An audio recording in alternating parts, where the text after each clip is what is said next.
Hi viewers, welcome to Telugu వెలెట్.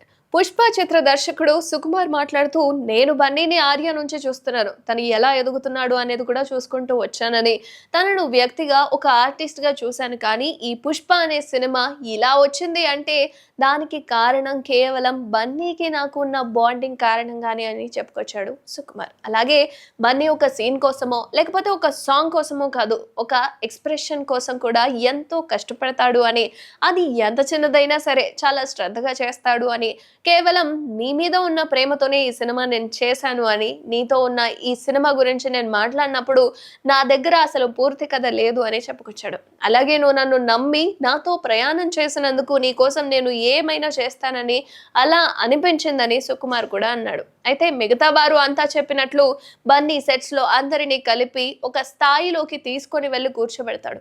దానికి అందరికీ కూడా అందరూ అదే స్థాయిలో పనిచేస్తారని అలా అనిపిస్తుందని చెప్పాడు. అలాగే నిర్మాణ సంస్థ మైత్రి మూవీ మేకర్స్ నిర్మాతలు అందరికీ కూడా నా కృతజ్ఞతలు.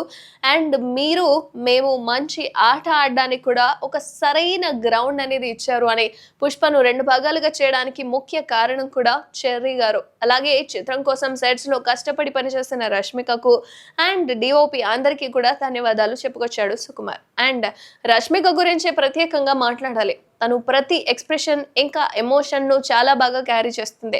అలాగే దేవిశ్రీ ప్రసాద్ కి కూడా ధన్యవాదాలు. క్లైమాక్స్ లో ఇచ్చిన బ్యాక్గ్రౌండ్ స్కోర్ తో సినిమా ఎంతో హైప్ ఉండబోతుందని, శ్రీలీల డాన్స్ మూవ్స్ కూడా చాలా బాగా చేసిందని, ఈ చిత్రానికి పనిచేసిన ప్రతి ఒక్కరికి కూడా ధన్యవాదాలు, చాలా కష్టపడ్డారు అని చెప్పుకొచ్చాడు సుకుమార్. అండ్ పుష్ప మూవీకి సంబంధించి దాని అంచనాలు ఎంత దూరం వెళ్తాయి, ఎన్ని కోట్ల కలెక్షన్స్ అనేవి వస్తాయి అనుకుంటున్నారో కామెంట్ రూపంలో తెలియజేయండి.